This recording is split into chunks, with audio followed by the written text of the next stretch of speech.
Voilà, bonjour à tous, bienvenue dans ce culte tout à fait spécial ce matin Encore. avec tous nos amis d'un peu partout, de, de Tahiti, de Moréa, et nous sommes de tout cœur avec vous et nous allons encore passer quelques bons moments. Et je suis vraiment heureux d'apprendre des bonnes nouvelles d'un peu tout le monde, de la fermeté, de la consécration de tout le monde. Et c'est vrai que j'en parlais il y a quelques jours avec Luc Binachon, avec qui nous sommes en relation, et il me disait, ben, Satan, en fin de compte, en voulant confiner les églises, a démarré, en fin de compte, dans le monde entier des sanctuaires de prière, d'adoration, d'intercession. Donc, nous sommes en train de gagner et nous savons que c'est le plan magistral de Dieu qui s'accomplit. C'est pas le plan de l'ennemi. Dieu est aux commandes de tout et il va permettre que véritablement nous puissions vivre des choses importantes avec lui dans ces temps-ci. Alors voilà, donc j'ai des bonnes nouvelles et c'est vrai que je voudrais vous lire un peu ce que j'ai reçu comme courrier pour tous ceux du Centre Vie Chrétienne. C'est un courrier de Marie Njiri, vous savez, cette infirmière qui est parmi des nôtres et qui est partie faire donc un, au, au Burundi pour donc les handicapés là-bas. Donc, il a ouvert une maison. Et donc, elle m'écrit, donc, elle m'envoie un courrier ainsi que deux photos de cet homme dont j'en avais parlé la fois passée, donc de Willy. Hein, donc, c'est Willy, donc, est âgé de 25 ans et il mesure à peine 60% de taille. Il a été abandonné par son père dès sa première année de vie à cause de son handicap. En janvier 2020, sa maison s'est écroulée par terre à cause des pluies torrentielles et Willy dormait à ciel ouvert sous la pluie car les gens ne voulaient pas d'un enfant handicapé dans leur maison. En février 2020, la sœur de Willy, âgée de 16 ans, qui le portait au dos pour les déplacements, est décédée d'une flamboyante pneumonie due à des conditions de froid intense. Willy a pleuré amèrement ce décès. Grâce à votre soutien, nous avons pu aménager une chambre de 9 mètres carrés au centre Jimbere pour loger Willy et le protéger. Il est accompagné jour et nuit de l'éducateur Ézéchiel qui encadre de jour habituellement les enfants handicapés du centre Jimbere. Que le Seigneur Tout-Puissant vous comble de ses bénédictions. Voilà, encore une fois, je remercie tous ceux qui ont participé justement à cette offrande pour, pour pouvoir libérer, en fin de compte, ses finances pour aider cet homme, parce qu'il a 25 ans, hein, mais il fait 60 cm de haut. Mais ce qui paraît, il apprend énormément et il est tellement heureux de recevoir ce secours. Et je remercie tous ceux qui ont toujours eu à cœur de soutenir. On a fait des tas d'efforts dans des tas d'endroits, hein, en beaucoup d'endroits pour aider des gens qui s'étaient en difficulté. Je vous remercie encore tous ceux qui ont à cœur de libérer chaque fois des finances, parce que Dieu va multiplier toujours le fruit. Il n'y a rien à faire. Dieu est un Dieu qui multiplie. Alors, encore une fois, je vous remercie. Et je remercie aussi tous ceux qui ont le souci de permettre que l'Église tourne et de se soucier aussi des factures que nous avons à payer. Alors, merci pour tous ceux qui soutiennent l'œuvre depuis très longtemps, parce que tout ce que nous avons fait, c'est grâce à votre soutien financier, votre travail, votre intercession. Alors, encore une fois, merci d'être avec nous, ouvriers dans la moisson du Seigneur, et nous avons encore beaucoup de choses à faire dans ces temps-ci. C'est vrai que ces temps-ci sont tout à fait particuliers, mais encore une fois, comme je le disais tout à l'heure, c'est un plan qui est maîtrisé par Dieu, qui est voulu de Dieu. Dieu déploie son plan souverain. Et écoutez simplement ce que Dieu dit dans Ésaïe. Il dit, va mon peuple, entre dans ta chambre et ferme la porte derrière toi. Cache-toi pour quelques instants jusqu'à ce que la colère soit passée, car voici l'Éternel sort de sa demeure pour punir les crimes des habitants de la terre, et la terre mettra le sang à nu, il ne couvrira plus les meurtres. Mes amis, c'est très important. Dieu est en train de juger son Église, parce que c'est par elle que commence le jugement, et c'est ce qui est en train de se faire, se trier, et vous savez que rien ne restera caché, mais tout sera dévoilé et mis en lumière. Alors il y a ceux qui sont des enfants de lumière, qui n'ont rien à craindre, parce que toutes leurs œuvres sont faites dans la lumière, parce que ce sont des œuvres de lumière. Alors c'est très important de continuer d'être fidèle dans l'engagement. Jésus a dit, enfin plutôt c'est Dieu dans Malachie qui a dit, le jour vient où je ferai la différence entre celui qui me sert et celui qui ne me sert pas, car Dieu vient et sa rétribution est avec lui. Amen. Alors c'est important de savoir dans quoi on investit. Vous savez, dans le commerce, on investit et on veut avoir des retours d'investissement. Et je voudrais vous parler de ce que Jésus a donné comme parabole. Hein, il a parlé, n'est-ce pas, de ceux des justes. Donc c'est dans excusez-moi, c'est dans le texte de Matthieu 13 et il dit: les justes resplendiront comme le soleil dans le royaume de leur Père, que celui qui a des oreilles pour entendre, entende. Le royaume des cieux est encore semblable à un trésor caché dans un champ. L'homme qui l'a trouvé le cache, et dans sa joie, il va vendre tout ce qu'il a et achète ce champ. Le royaume des cieux est encore semblable à un marchand qui cherche de belles perles. Il a trouvé une perle de grand prix, il est allé vendre tout ce qu'il avait et l'a acheté. Et le royaume, voilà, moi je crois que dans un temps, c'est important de comprendre ici que des hommes sont en recherche. Et de quoi êtes-vous en recherche? Nous savons que, en réalité, nous, Jésus a dit, cherchez le royaume de Dieu et sa justice et vous aurez tout le reste par au-dessus.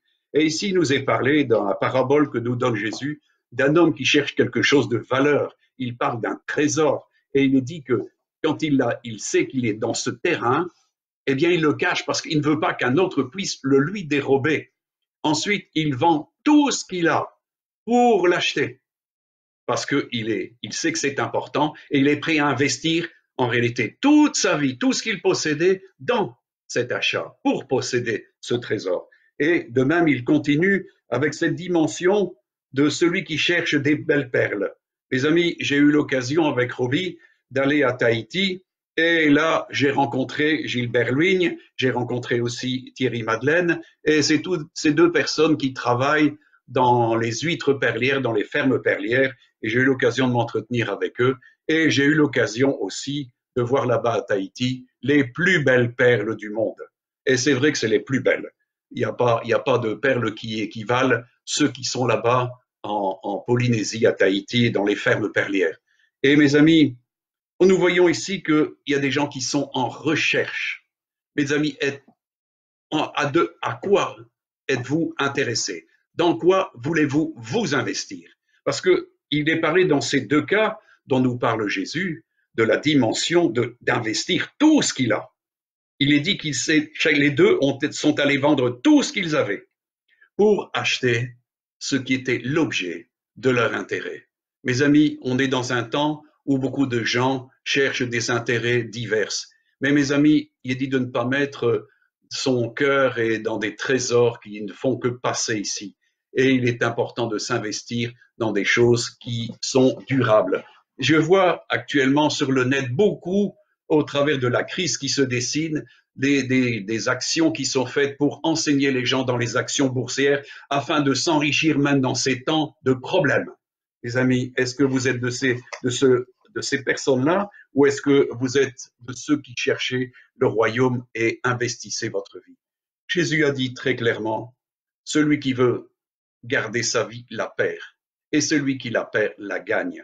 Mes amis, il y a un retour d'investissement énorme. Dans le commerce, mes amis, on n'investit pas sans avoir l'espérance de quelque chose qui va rapporter. Mes amis, travaillez pour le Seigneur, il y a une bénédiction éternelle. Jésus l'a dit, je viens et je viens avec ma rémunération. Alors, mes amis, il a dit dans ce texte, il a parlé de ceux qui ont des oreilles pour entendre. Moi, je crois qu'il y a beaucoup de sourds. Alors, mes amis, est-ce que vous êtes de ceux qui avaient des oreilles pour entendre ce que Dieu dit? Dans le même texte de Matthieu 13, il termine, il dit, avez-vous compris toutes ces choses? Et les apôtres ont dit, oui, répondirent-ils. Et il leur dit, c'est pourquoi tout scribe, c'est-à-dire tout lecteur instruit de ce qui regarde le royaume des cieux est semblable à un maître de maison qui tire de son trésor des choses nouvelles et des choses anciennes. Mes amis, si on n'a pas de trésor, on ne peut rien tirer, ni des choses anciennes, ni des choses nouvelles. Mais je peux vous dire, et j'ai une bonne nouvelle pour vous, que celui qui s'est attaché à chercher le royaume de Dieu peut puiser constamment dans ce trésor, non seulement des choses anciennes, parce qu'il y a un avoir ancien, des trésors, des richesses anciennes à découvrir, mais des choses nouvelles aussi. Et ça, c'est merveilleux, mes amis. Est-ce que vous êtes de ceux qui avaient investi et qui ont pour trésor le royaume de Dieu? Jésus a dit que le royaume de Dieu était semblable à la graine de sénévé qui était toute petite quand on l'a plantée, mais qui devenait un arbre puissant. Et c'est vrai que c'est ça qui se passe quand le royaume de Dieu pénètre dans un cœur. Il devient le trésor d'un cœur. Il peut se déployer et il peut apporter vraiment des choses extraordinaires, extraordinaires. Et là, on peut puiser des choses anciennes et des choses nouvelles. Dieu nous a pas appelés à vivre dans des choses du passé, mais dans les trésors que Dieu a déjà investis dans sa parole, mais aussi dans les choses nouvelles qu'il prépare. Dieu dit, je fais toutes choses nouvelles. Est-ce que vous êtes intéressés? C'est là où le trésor du royaume de Dieu dans vos cœurs est le roi de ce royaume. Parce que, mes amis, on ne peut pas dissocier un royaume de son roi. Si le royaume est dans vos cœurs, c'est parce que le roi de ce royaume règne dans vos cœurs. Alors, mes amis, je crois que c'est très important ici de savoir, comme Jésus l'a dit, que celui qui a des oreilles pour entendre, entende. Vous savez, je crois que dans les évangiles, il nous est rapporté par 2 fois que Dieu a parlé d'une voix, d'une manière audible à la foule, mais aussi à ses disciples. Et il s'agit de Matthieu 3, versets 16-17. Dès que Jésus eut été baptisé, il sortit de l'eau, et voici les cieux s'ouvrir, et il vit l'Esprit de Dieu descendre comme une colombe et venir sur lui. Et voici une voix fit entendre des cieux ces paroles, celui-ci est mon Fils bien-aimé, en qui j'ai mis toute mon affection. Ensuite, il nous est dit, encore dans Matthieu 17, 6 jours après, Jésus prit avec lui Pierre, Jacques et Jean, son frère, et les conduisit à l'écart sur une haute montagne. Il fut transfiguré devant eux. Son visage resplendit comme le soleil et ses vêtements devinrent blancs comme la lumière. Et voici, Moïse et Élie leur apparurent, s'entretenant avec lui. Pierre, prenant la parole, dit à Jésus, « Seigneur, il est bon que nous soyons ici. Si tu le veux, je dresserai ici 3 tentes, une pour toi, une pour Moïse et une pour Élie. » Et comme il parlait encore, une nuée lumineuse les couvrit, et voici une voix fit entendre de la nuée ces paroles, « Celui-ci est mon Fils bien-aimé, en qui j'ai mis toute mon affection. Écoutez-le. » Lorsqu'ils entendirent cette voix, les disciples tombèrent sur leurs faces, ils furent saisis d'une grande frayeur. Mais Jésus s'approcha, les toucha et dit, « Levez-vous, n'ayez pas peur. » Dieu ne veut pas effrayer ses enfants, mais il veut les avertir divinement et avec une manière d'autorité, de manière à ce que justement, il y ait quelque chose qui se passe. Et c'est pour ça que dans ce cas-ci, nous voyons que Dieu a ajouté quelque chose à ce qu'il avait dit le jour du baptême de Jésus. Il a dit, celui-ci est mon Fils bien-aimé en qui j'ai mis toute mon affection. Écoutez-le. Écoutez-le. Les amis, qui écoutez-vous? Qui est votre guide? Qui est votre soutien? Qui est votre mentor? Qui est votre directeur? Qui est votre berger? Les amis, c'est très important. Quand Ésaïe a commencé son ministère, il a commencé son ministère d'une manière effroyable. Vous savez ce qu'il a dû dire à Israël? Il a dit, voilà, le bœuf connaît sa crèche, l'âne son maître, mais Israël ne connaît pas son Dieu. Et ensuite, il déploie dans les textes, vous pouvez lire dans Ésaïe chapitre 1er, dès les premiers versets, vous allez voir qu'ensuite Ésaïe parle en fin de compte de la plaie qui atteint le peuple de Dieu d'une manière effroyable. Et rien n'était là pour guérir. Pourquoi? Eh bien parce que justement, l'enseignement de Dieu, la connaissance de Dieu n'était pas là. Ils ne voulaient pas écouter Dieu, automatiquement, l'ennemi pouvait les détruire. Faute de connaissance, mon peuple périt. Mes amis, si nous n'avons pas des oreilles pour entendre, mes amis, qui peut nous aider quand la détresse vient, si nous n'avons pas entendu de Dieu? Vous savez que Dieu, quand il a commencé à s'adresser à Israël, il a dit Shema Israël, c'est-à-dire écoute Israël. Mais, comme disait Ésaïe, ils ont des yeux, ils ne voient pas, ils ont des oreilles et ils n'entendent pas. Mes amis, est-ce que vous avez non seulement des oreilles pour entendre et des yeux pour voir? Et ça, je crois que c'est très important de ces temps-ci d'être des voyants et des entendants. Amen. Alors, on comprend ce que Jésus a dit par rapport au fait que lui était le berger. Il a dit que c'était lui qui était le berger. Hein, il dit, le portier lui ouvre et les brebis entendent sa voix. Il les appelle par leur nom et les brebis qui lui appartiennent, il les conduit dehors. et lorsqu'il fait sortir toutes ses propres brebis, il marche devant elles, et les brebis le suivent parce qu'elles connaissent sa voix. Elles ne suivront pas un étranger, mais elles fuiront loin de lui parce qu'elles ne connaissent pas la voix des étrangers. Est-ce que vous connaissez la voix du bon berger? J'ai été très étonné de voir que depuis que je suis chrétien, maintenant ça fait 45 ans que je sers le Seigneur, je suis étonné de voir combien d'hommes et de femmes qui se disent chrétiens n'entendent jamais la voix du berger, ne sont jamais interpellés par lui et ne savent rien et en fin de compte sont toujours dans une espèce d'errance. Mais mes amis, c'est ce que Jésus a dit, hein? Il est important d'écouter ce que lui a dit. Il a dit, vous me dites Seigneur, Seigneur, et c'est vrai, je le suis, mais pourquoi est-ce que vous ne faites pas ce que je vous dis? Jacques lui-même a dit, ne vous bornez pas d'écouter la parole de Dieu, mais mettez-la en pratique. C'est ça qui est très important, mes amis. Alors, comprenez que Jésus est vraiment un berger extraordinaire. Et ceux qui ont appris à connaître sa voix n'iront plus jamais vers un étranger. Comme il est dit ici, elles ne connaissent pas la voix des étrangers. Elles ne peuvent pas reconnaître dans la voix des étrangers la voix du bon berger. Mes amis, est-ce que vous êtes en connexion avec le bon berger? J'ai été très étonné de voir, et le Seigneur nous avait averti déjà depuis les années 70, que beaucoup d'églises disparaîtraient, que des ministères qui étaient en apparence stables, costauds, eh bien, allaient s'effondrer. De partout, j'ai assisté à ça depuis 45 ans. Pourquoi? Le problème est toujours le même. C'est un défaut d'écoute et ensuite d'obéissance à ce qu'on a entendu. Il y a de partout dans l'univers chrétien beaucoup de gens qui cherchent la connaissance. Mais si c'est une connaissance qui enfle, elle ne sert de rien du tout. Comme Jésus l'a dit, c'est l'esprit qui édifie. Et je crois que dans l'ensemble, il y a une forte charge de chercher la connaissance, mais il y a une très faible capacité d'obéissance à ce qu'on a entendu. Parce que c'est ça qui est important. Quand Pierre dit vous avez purifié vos cœurs en obéissant à la vérité, il y a une sanctification, il y a une purification de l'âme et du cœur qui vient parce qu'on a obéi à la vérité, pas simplement parce qu'on l'a entendu. On l'a entendu. Il est important, mes amis, d'aller au-delà de simplement de l'écoute.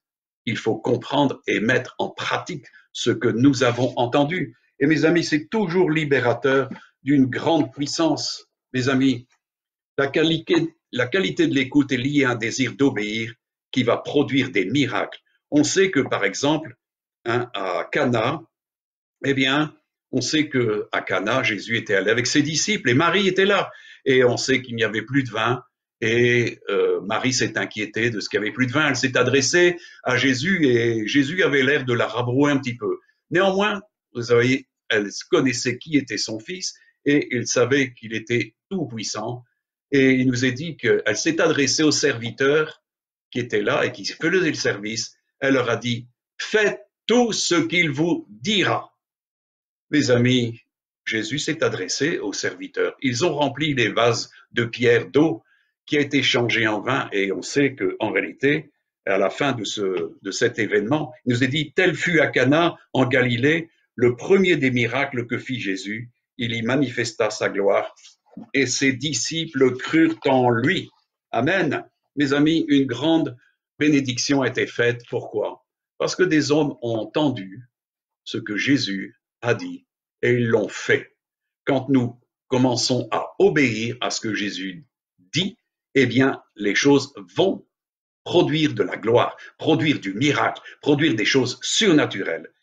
Vous voyez, Jésus a été toujours dans cette manifestation. Et quiconque croyait et professait cette foi, eh bien, il voyait des miracles. Hein, mes amis, est-ce que vous êtes simplement dans un désir de connaissance, mais l'obéissance à cette connaissance et aux paroles de Jésus, c'est pas vraiment votre tasse de thé. Il n'y aura pas de miracle pour ceux qui ne mettent pas en pratique la parole de Dieu. Il est important de ceux qui entendent et qui agissent, parce que c'est ça la foi agissante, c'est entendre Dieu et agir. Quand Jésus a parlé dans différentes circonstances, il a dit à certaines personnes, fais ceci, fais cela, et ils ont vu la gloire. Ils ont vu la gloire, ils ont vu des miracles. Pourquoi? Ils ne se sont pas contentés d'entendre, ils ont obéi à ce que Jésus leur a dit.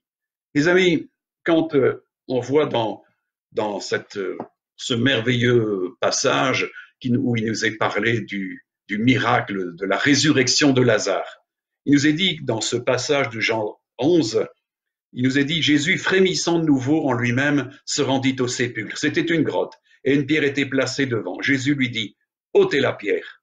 Marthe, la sœur du mort, lui dit, Seigneur, il sent déjà, car il y a 4 jours qu'il est là. Jésus lui dit, ne t'ai-je pas dit que si tu crois, tu verras la gloire de Dieu? Ils ôtèrent donc la pierre, et Jésus leva les yeux en haut et dit, Père, je te rends grâce de ce que tu m'as exaucé. Pour moi, je savais que tu m'exauces toujours, mais j'ai parlé à cause de la foule qui m'entoure, afin qu'ils croient que c'est toi qui m'as envoyé. Ayant dit cela, il cria d'une voix forte, Lazare, sors. Et le mort sortit, les pieds et les mains liés de bandes, et le visage enveloppé d'un linge. Jésus leur dit, déliez-le et laissez-le aller. Les amis, la foi, c'est une foi obéissante. Et si nous avons entendu quelque chose de Dieu, eh bien, mettez-le en pratique. Mes amis, nous sommes dans un temps où il nous faut absolument, dans ce temps-ci, Dieu est en train de maîtriser toutes choses. Vous savez, il est aux commandes. Mais il y a ceux qui l'entendent et qui vont agir dans ce temps. Il y a des gens qui ne l'entendent pas, des chrétiens qui sont simplement des chrétiens de nom, qui n'ont jamais entendu le berger et vont être très troublés de cette époque. Mes amis, ceux qui connaissent en réalité le Seigneur et les choses de l'Esprit, mes amis, on sait que en réalité, les choses devaient se passer comme ça.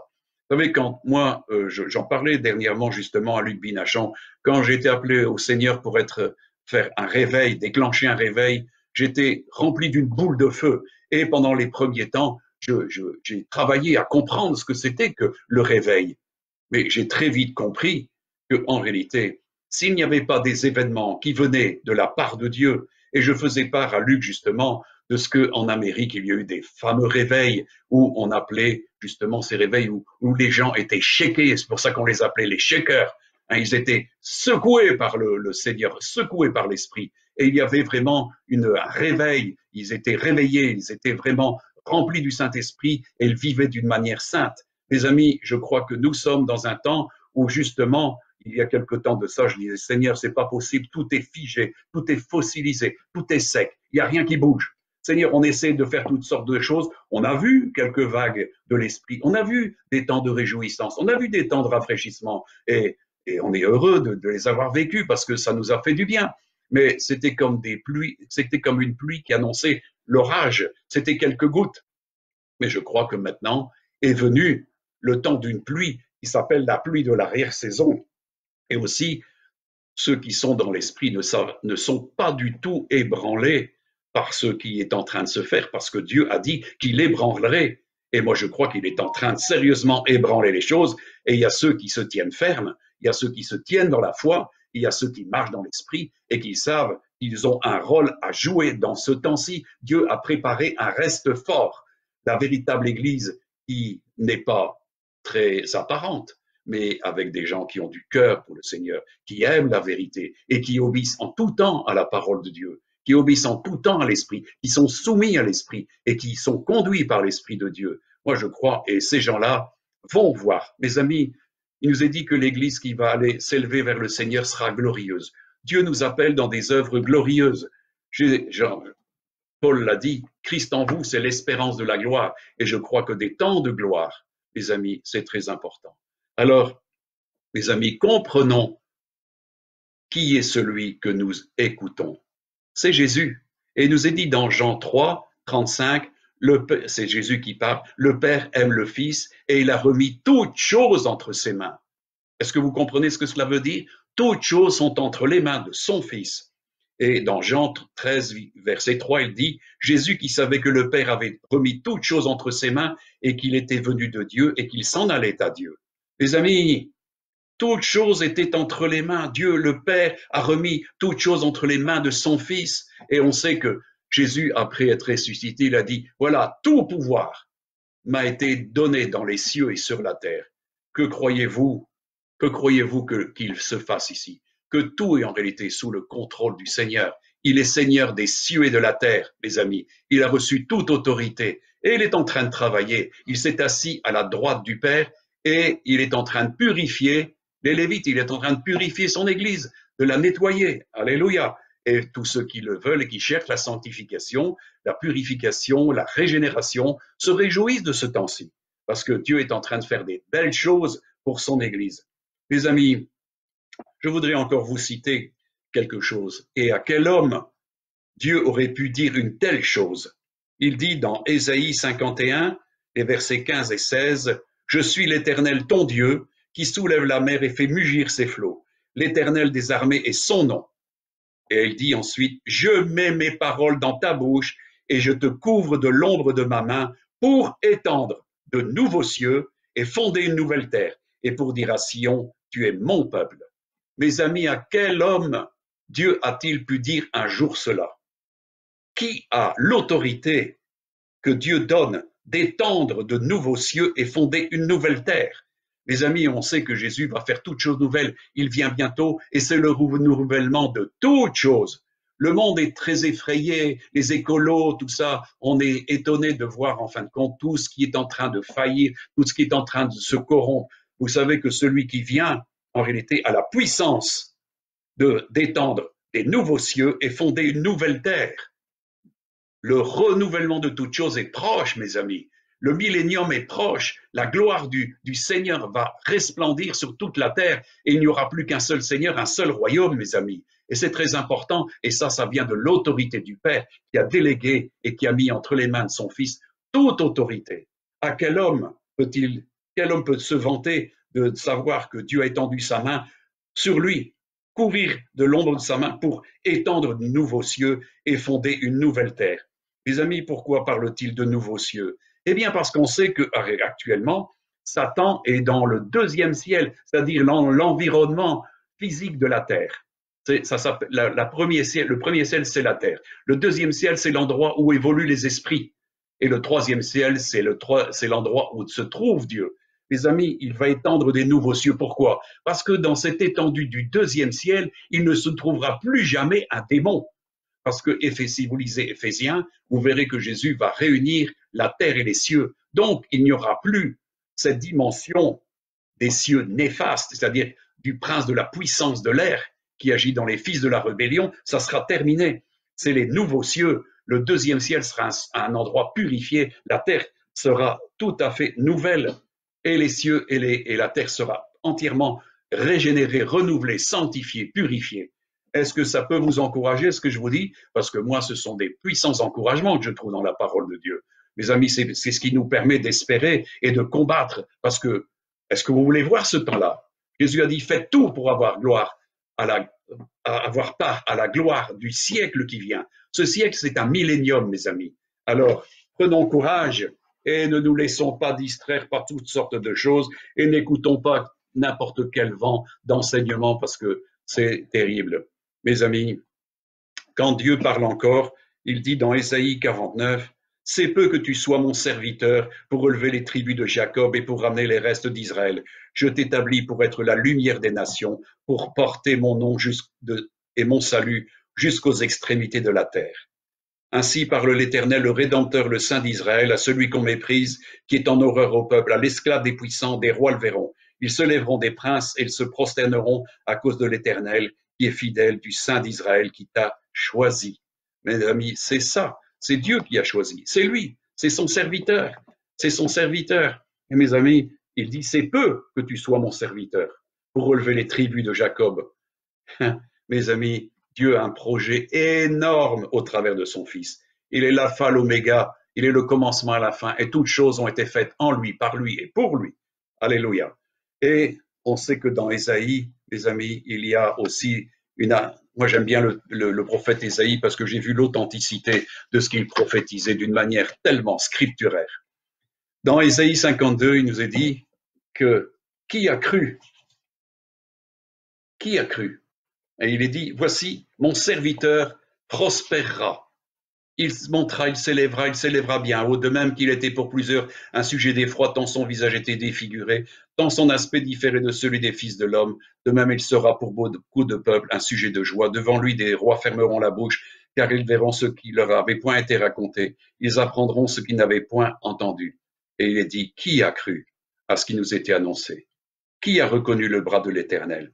Il s'est élevé devant lui comme une faible plante, comme un rejeton qui sort d'une terre desséchée. Il n'avait ni beauté, ni éclat pour attirer nos regards. et son aspect n'avait rien pour nous plaire. Méprisé et abandonné des hommes, homme de douleur et habitué à la souffrance, semblable à celui dont on détourne le visage, nous l'avons dédaigné, nous n'avons fait de lui aucun cas. Cependant, ce sont nos souffrances qu'il a portées, c'est de nos douleurs qu'il s'est chargé, et nous l'avons considéré comme puni, frappé de Dieu et brisé et humilié. Mais il était blessé pour nos péchés, brisé pour nos iniquités. Le châtiment qui nous donne la paix est tombé sur lui, et c'est par ses meurtrissures que nous sommes guéris. Mes amis, on parle ici d'un rejeton faible, un faible rejeton qui sort dans une terre desséchée, une faible plante. Mes amis, tout le monde l'a considéré comme peu de choses. Mais mes amis, pourtant, un rejeton, il dit que d'Ésaïe sortira un rejeton. Et ça, c'est important.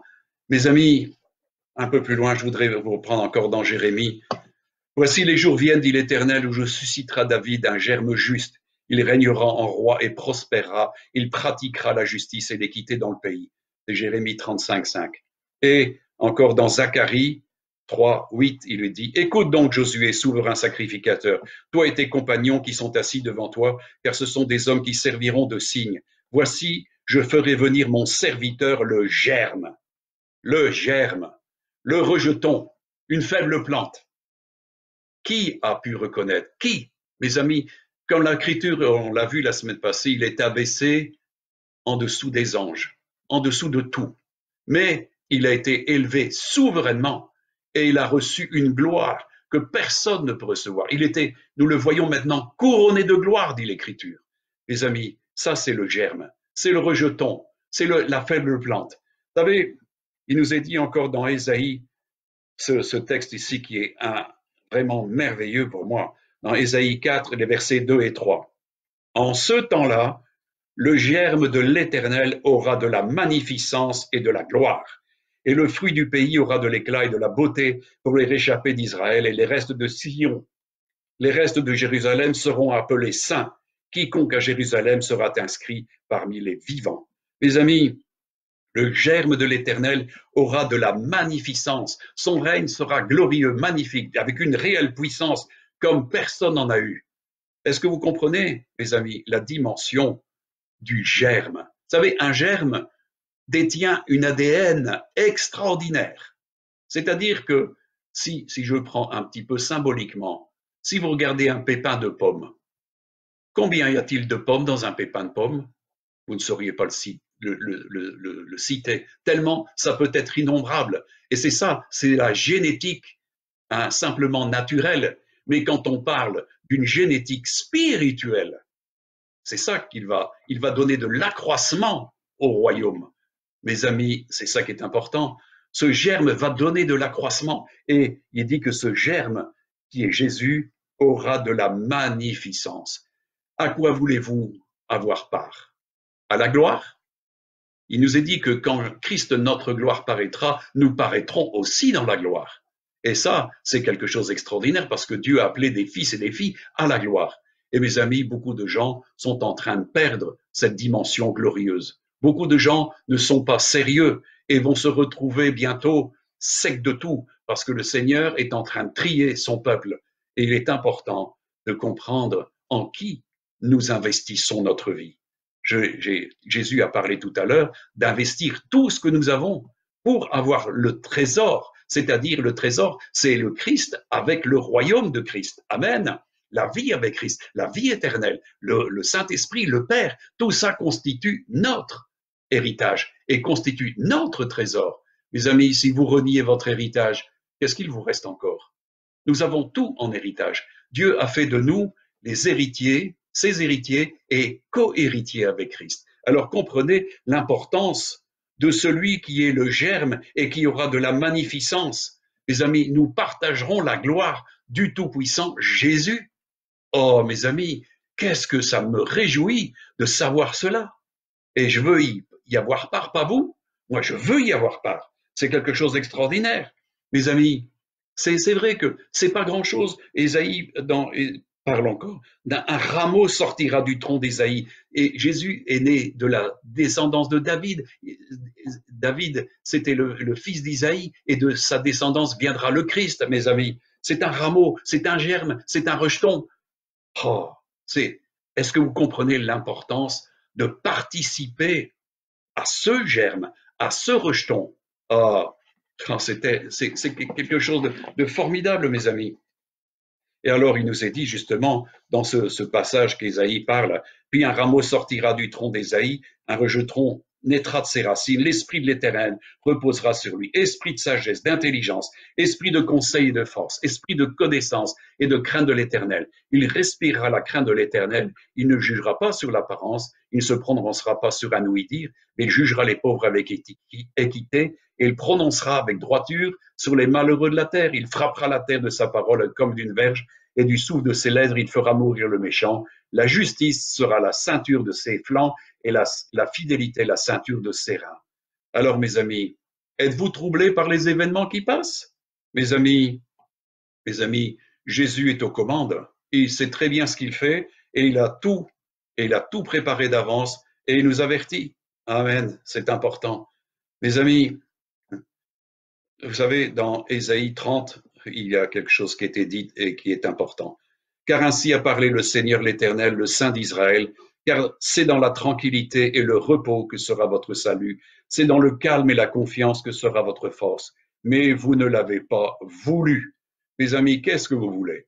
Il nous est dit de ne pas se laisser troubler par ces événements. Ceux qui sont avertis par le Saint-Esprit savent très bien que tout ça est sous le contrôle de Dieu. Sa puissance est là pour protéger ses enfants. Il est le souverain berger et il connaît ses brebis et aucune ne sera ravie de sa main. Mais l'important, c'est de rester dans sa main, de demeurer dans le Seigneur, mes amis. Alors, c'est important d'aller chercher la force dans le repos, dans le calme, dans la tranquillité. Mes amis, dans la confiance. C'est là l'attitude d'une véritable foi. La foi parle de confiance, de tranquillité, de repos, d'assurance. Est-ce que vous comprenez cela? Dans ces temps qui semblent troublés pour beaucoup de monde, parce que le monde est dans le désespoir, il crie tout partout, le monde crie son désespoir et a peur de l'avenir, parce que, vous savez, on voit bien tous les tripotages qui se font. Je ne vais pas parler de tout ce qui est révélé, mais c'est grave tout ce qui se fait là. Mais mes amis, les véritables chrétiens savent très bien que ces choses-là devaient arriver. Et ceux qui sont avec le Seigneur sont totalement rassurés parce qu'ils connaissent la voix du berger. Sa voix nous confère repos, paix, calme, joie, tranquillité, confiance. Amen. Alors, mes amis, Jésus l'a dit, soyez sur vos gardes, je vous ai tout annoncé d'avance. Et il nous a dit que Jésus prépare son épouse pour une dernière démonstration, pour un réveil de Dieu. Est-ce que vous êtes d'accord? Est-ce que vous êtes intéressés par ce réveil? C'est très important, mes amis, d'être intéressés par ce réveil. Mes amis, de qui sommes-nous héritiers? Est-ce que nous avons à trembler devant les circonstances actuelles? Hein? Mes amis, c'est très important de comprendre ce que nous avons obtenu de Dieu.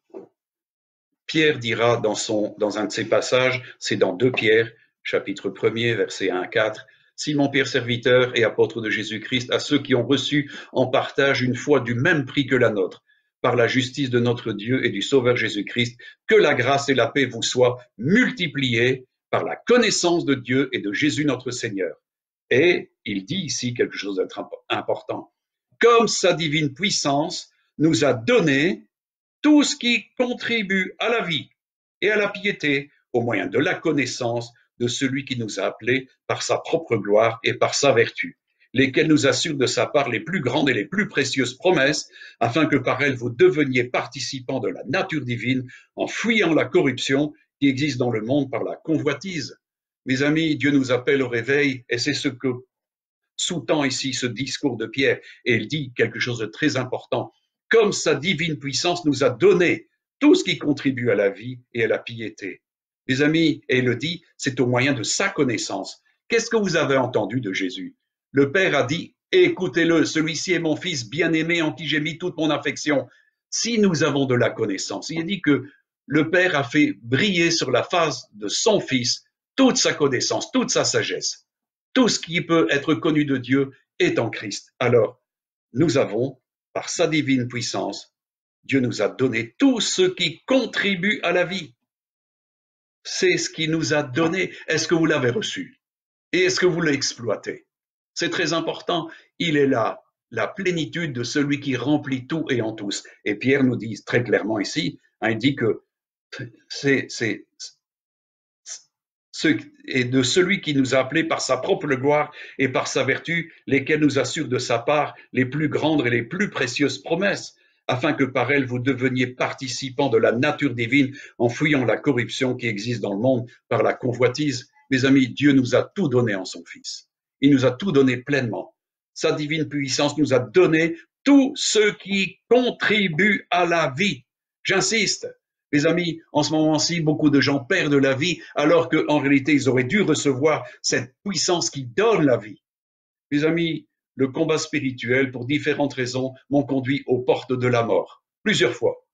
Mais le Seigneur m'en a retiré toujours parce que, comme le dit Jésus, les portes du séjour ne prévaudraient pas, ne prévaudront jamais contre celui qui est son Église. Et le Seigneur m'a retiré des portes de la mort. Pourquoi? Parce que c'est pas mon art, c'est la vie que Dieu m'a donnée et triomphe du séjour des morts. Et ça, c'est important, mes amis. Alors, Dieu vous a donné tout ce qui contribue à la vie. Et prenez cette vie, recevez cette vie, vivez cette vie, exploitez cette vie, connaissez cette vie. Et comme il est dit ici, c'est au moyen de la connaissance de celui qui nous a appelés. Mes amis, c'est ce que Jésus a entendu c'est les apôtres qui ont entendu ce que le Père a dit de Jésus. C'est mon Fils bien-aimé. Écoutez-le. Alors, qu'avons-nous entendu? C'est très important, mes amis. Beaucoup de gens n'ont jamais rien entendu, ne comprennent rien, et après, ça fait la catastrophe. Il dira ensuite, et ça c'est Jean qui nous le dit, dans Jean 1er, verset 16-18, « Car nous avons tous reçu de sa plénitude et grâce pour grâce. Car la loi était donnée par Moïse, la grâce et la vérité sont venues par Jésus-Christ. Personne n'a jamais vu Dieu. Le Fils unique qui est dans le sein du Père est celui qui l'a fait connaître. » Mes amis, est-ce que vous vous souvenez que dans l'évangile de Jean, au chapitre 17, Jésus a dit, « Père, la vie éternelle, c'est qu'ils te connaissent. Je leur ai fait connaître ton nom et je le leur ferai connaître encore. » Mes amis, Jésus l'a fait connaître. Le Fils unique qui est dans le sein du Père, c'est lui qui l'a fait connaître. Et la vie éternelle, c'est de connaître le Père et de connaître le Fils, car le Fils donne la vie comme le Père donne la vie. Amen. Alors, comme il est dit, nous avons tous, vous faites partie de ces tous, il est dit, nous avons tous reçu de sa plénitude et grâce pour grâce. Qu'avez-vous fait de ces plénitudes, de cette plénitude et de ces grâces pour grâce?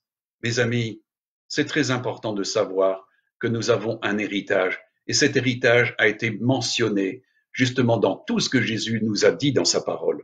Est-ce que vous avez reçu le témoignage de Jésus? On parle dans l'Apocalypse de ceux qui ont gardé les commandements et qui ont gardé le témoignage, qui ont en eux le témoignage de Christ. Mes amis, nous avons le témoignage de Christ, c'est quand nous professons la foi que nous avons en Christ, ce que nous avons comme connaissance de Christ et du Père. Et ça, c'est très important. Mes amis, nous avons tous reçu. Qu'avez-vous reçu de sa plénitude? Ah, moi, j'étais tellement intéressé quand j'ai vu, dès 1975, que Dieu avait fait remettre à son Fils, il avait mis toute sa plénitude dans son Fils, afin qu'il devienne celui qui serait la plénitude de celui qui remplit tout et en tous. Est-ce que vous comprenez ces paroles? Il est la plénitude de celui qui remplit tout et en tous. Et il est important que nous recevions ces plénitudes. Et mes amis, il est dit que Christ habite dans nos cœurs par la foi. Nous ne pouvons pas le recevoir autrement que par la foi. Ces plénitudes, nous ne pouvons les recevoir que par la foi. Amen. Oh, mes amis, ceux qui ont reçu ça vivent l'héritage de Christ et vivent une grande dimension de communion avec le Seigneur. Mes amis, nous n'avons pas à trembler. J'ai été interpellé parfois par des personnes qui me disaient « Oui, mais est-ce que tu es sûr que tu connais toute la vérité ?» Et j'ai dû dire « Ben non, je ne connais pas toute la vérité. » Mais nous avons tous l'opportunité d'entrer dans toute la vérité. Pourquoi? Parce que nous avons tout le modèle des Écritures et la foi de Christ parle justement de tout ce que Christ nous a enseigné. Celui qui est en Christ et qui reçoit son enseignement et qui reste dans son enseignement ne bronche pas, ne tombe pas, ne saurait pas tomber parce qu'il a la parole de justice dans son cœur, il a la parole de foi, elle est dans son cœur, elle est dans sa bouche, il peut la professer, il peut la proclamer et il vit cette parole parce qu'elle est dans son cœur, mes amis. Mais si les paroles du Seigneur ne sont pas dans notre cœur, où est-ce qu'elles sont?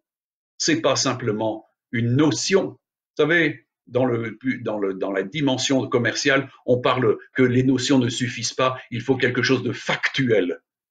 Et ça, c'est important, de comprendre que simplement des notions ne suffisent pas. Il faut que cette notion et cet enseignement passent à l'actif et soient véritablement perçus comme étant devenus une vérité à vivre, une justice à vivre, une sainteté à vivre, un amour à vivre, un projet à vivre, des œuvres à vivre. C'est ça qui est important. Dieu nous demande de vivre avec lui dans un partenariat. Et mes amis, c'est là où nous recevons de toute sa plénitude. Il est dit que celui qui s'attache à Christ ne fait qu'un seul esprit avec lui. Si nous sommes un seul esprit avec lui, nous sommes en unité d'esprit et nous connaissons la pensée. C'est pour ça que Paul parlera en 2 Corinthiens, il le dit très clairement, qui a connu la pensée du Seigneur pour l'instruire?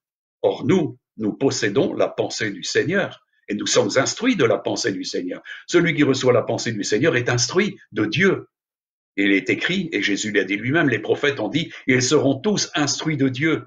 Et c'est là où nous recevons ces plénitudes et nous vivons ces plénitudes. Oh là là, mes amis, il y a tant de gens vivent une médiocrité de vie chrétienne, sans relation avec le Seigneur, sans puissance, sans échange, sans ressortir de sa présence, regonflé à bloc, prêt à affronter les difficultés. Oh mes amis, est-ce que vous avez déjà confronté la mort? Est-ce que vous avez déjà été au bord de l'abîme pour voir et puis sortir vainqueur de tout ça?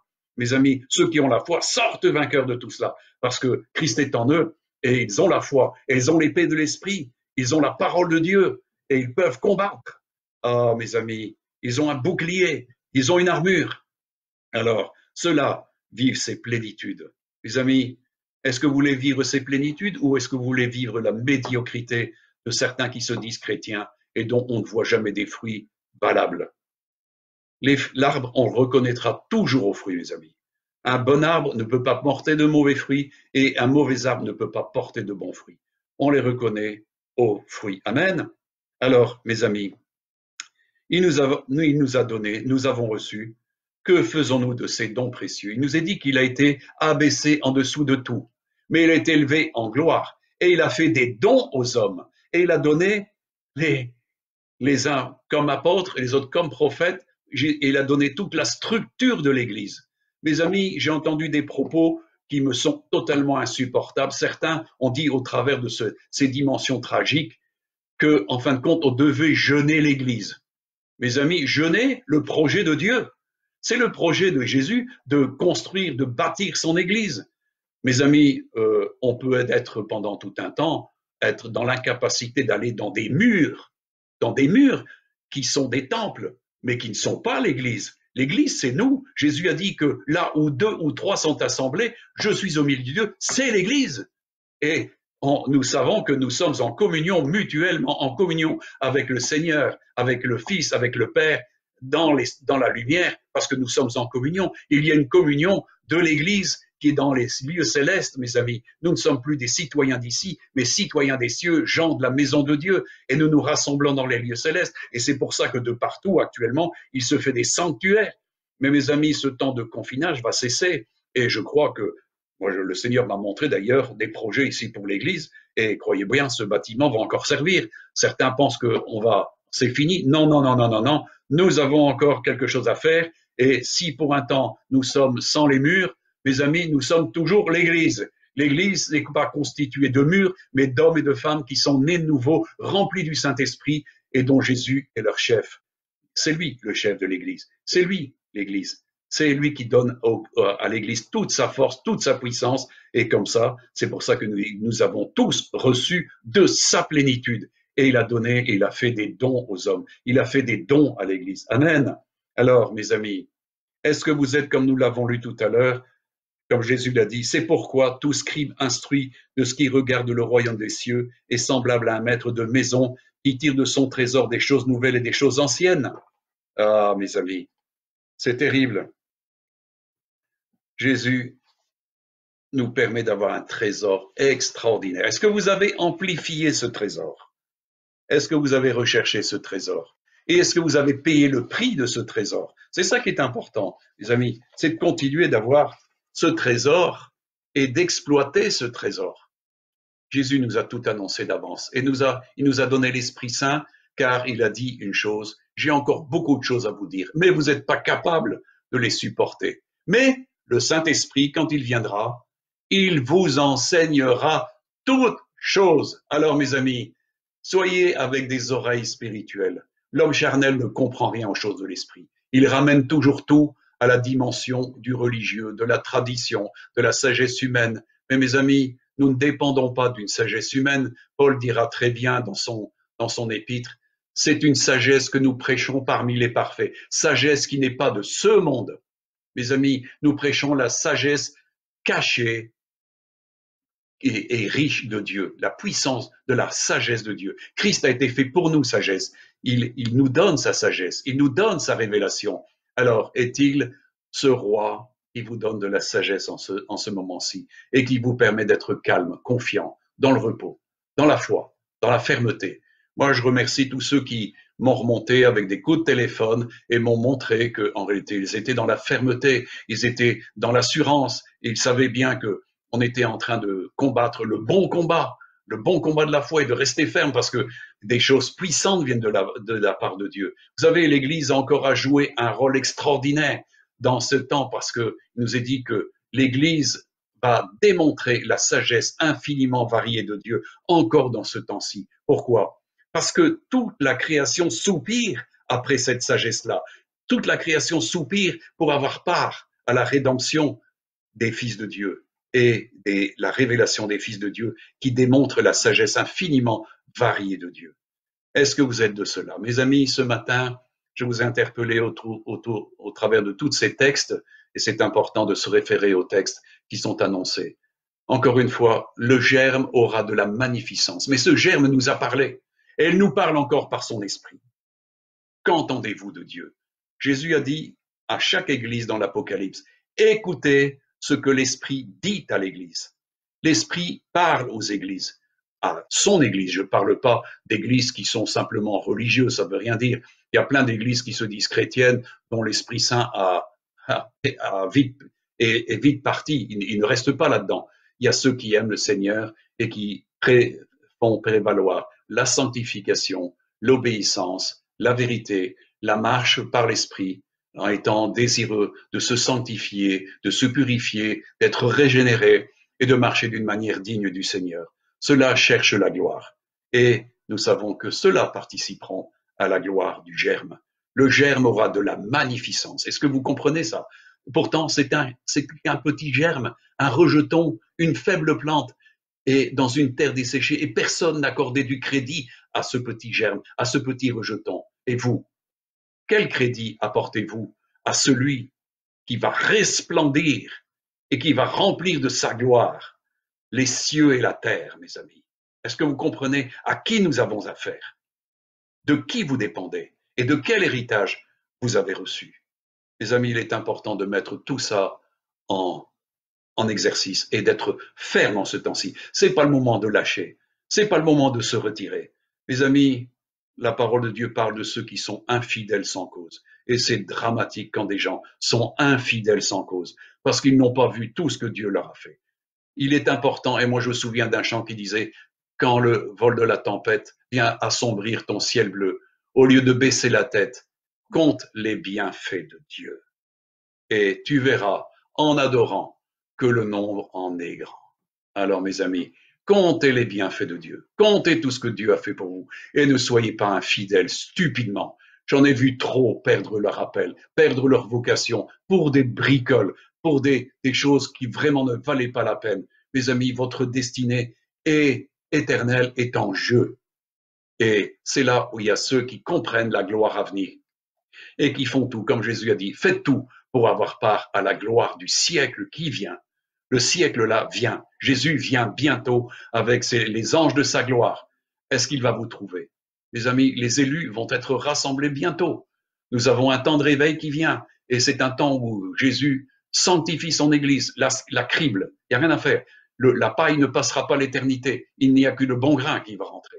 L'ivraie va être séparée. Mes amis, est-ce que vous considérez comme l'ivraie ou est le bon grain? Et ça, c'est toujours le témoignage que rend l'esprit dans votre esprit que vous êtes toujours enfant de Dieu et que vous êtes en accord avec lui dans sa volonté. Cherchez à faire sa volonté. Je le disais encore à une sœur dernièrement, notre boussole à nous, qui doit nous montrer le nord, c'est la volonté de Dieu. Jésus est venu pour faire la volonté de Dieu et nous sommes venus ici pour découvrir la volonté de Dieu et l'accomplir en toutes circonstances. Mes amis, Jésus l'a dit très clairement, ce ne sont pas ceux qui m'appellent Seigneur, Seigneur, qui rentreront dans le royaume de Dieu, mais ceux-là seuls, et c'est restrictif, ceux-là seuls qui font la volonté de mon Père.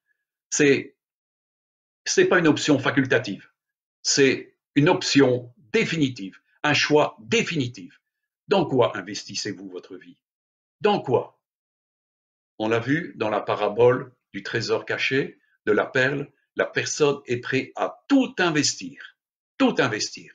Et bientôt, on verra tous ceux qui auront investi comme cela, parce qu'ils vont recevoir une rémunération extraordinaire. Jésus a dit, il n'y a personne ayant abandonné tous ses biens, ses maisons, ses terres, tout ce qui s'ensuit, ne reçoivent dans ce temps-ci et au centuple dans le temps à venir. Il y a une multiplication au centuple pour ceux qui investissent dans le royaume de Dieu, dans la souveraineté de Dieu, dans l'obéissance à Dieu. Est-ce que vous comprenez ça, mes amis?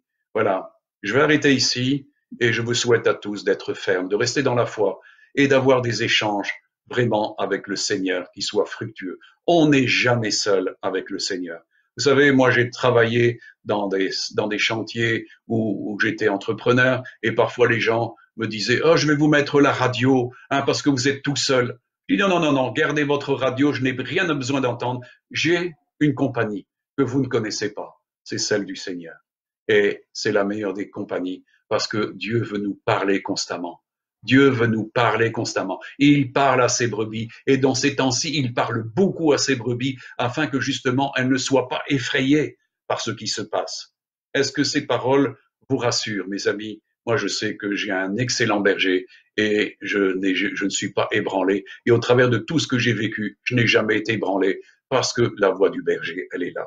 Et ce n'est pas la voix d'un étranger que j'entends, c'est la voix de Dieu. Beaucoup de gens sont troublés actuellement. Beaucoup, vous savez, il y a des bishops, des archibishops et toutes sortes de trucs. Il y a plein de gens qui y vont de leurs théories fumeuses et tout ce qui s'ensuit, de leurs déclarations cataclysmiques et tout ce qui s'ensuit. Écoutez le bon berger, il va vous donner de la paix, il va vous donner du repos. Son joug est doux, son fardeau léger, et il ne met pas un poids il ne vous met pas en surpoids, mais il va vous décharger de vos soucis, et de vos fardeaux et donner du repos à vos âmes et de la joie à vos âmes. Il est comme ça. Ça, c'est le vrai berger. Et ça, c'est pas un étranger, c'est pas un mercenaire, c'est le vrai berger. Alors, je vous souhaite vraiment que, encore dans cette semaine qui vient, d'avoir cette communion très intime. Et collez-lui au basket. Ne faites pas comme certains qui ont devancé le Seigneur et qui ont dit au Seigneur, Seigneur, bénis ce que je vais faire. Et après, ils sont étonnés que ça ne marche pas parce que le Seigneur ne fait que ce qu'il veut faire. Et c'est lui qui veut conduire, c'est lui qui vous parle. Et si vous obéissez à ce qu'il va vous dire, vous allez avoir du succès. Mais ne contraignez pas Dieu et n'essayez pas de tenter Dieu par des projets parce que Dieu ne fait que sa volonté. Prenez écoute de sa volonté, écoutez sa voix comme Dieu l'a dit à ses apôtres. Il est mon fils bien-aimé, écoutez-le. Et si vous l'écoutez, obéissez. C'est pas seulement le fait d'écouter, mais c'est d'obéir. Et ça, il y a une dimension fructueuse pour ceux qui écoutent et se mettent en action. Voilà, je vous embrasse tous bien fort et merci pour toutes les remontées des îles de Tahiti, tout ce qui s'ensuit. Et un petit bonjour c'est vrai, encore à Gilbert Luigne là-bas, pour le marchand de perles, et Thierry Madeleine, tout ça, c'était merveilleux. On a passé des temps et on a vu des belles perles. Mais moi, la perle que je veux, c'est celle du Seigneur et du royaume de Dieu. Amen. Alors, prions ensemble, mes amis, afin que vous soyez encouragés et fortifiés à tous égards. Merci Seigneur, parce que tu es toujours celui qui prend soin de ses brebis, parce que tu es l'admirable berger, l'admirable conseiller. Tes conseils sont vraiment de premier ordre. Et celui qui entend ta voix et qui se met à l'œuvre, comme l'a dit Jacques, va être heureux dans son activité. Merci Seigneur, parce que tous ceux qui ont compris et qui suivent ta voix, eh bien, ne voudront plus jamais écouter un étranger parce qu'elles connaissent ta voix. Alors, je te prie pour que ces temps-ci, ceux qui n'ont jamais très bien entendu ta voix, tu leur puisses leur donner une oreille qui entend mieux, un cœur qui comprend mieux, des yeux qui voient mieux. Seigneur, viens nettoyer tout ça. Mets du collyre, mais circoncis les oreilles et les cœurs, afin qu'il y ait une véritable osmose entre toi et eux, qu'il y ait un passage, une relation, un partenariat, Seigneur, puissant, Seigneur, afin qu'ils soient coopérateurs avec toi dans ce temps, afin qu'ils ne soient pas confus le jour où tu viens, et que tu puisses les appeler bons et fidèles serviteurs, et recevoir ainsi les louanges et l'héritage avec tous les saints. Nous savons que c'est ça que tu vas faire. Alors Père, je te prie de passer et de soutenir tous ceux qui luttent, tous ceux qui combattent pour la foi, pour le royaume, pour la justice, pour le royaume et pour tous ceux qui sont perdus encore, parce que nous avons encore un fameux travail encore à faire dans cette fenêtre de la grâce qui nous reste encore. Alors, fortifie chacun de ta force toute puissante par la puissance de ton esprit. Nous savons que la force est en toi, la force vient de toi et tu la donnes à celui qui la veut, qui la recherche parce qu'il veut vivre un partenariat avec toi. Merci Père. Merci Seigneur parce que tu es le Seigneur Dieu Tout-Puissant et nous savons que tu es le germe qui va resplendir de magnificence, de gloire et nous voulons être avec toi dans cette gloire. Sois béni Père. Merci pour tout. Nous te remercions mon Dieu. Amen.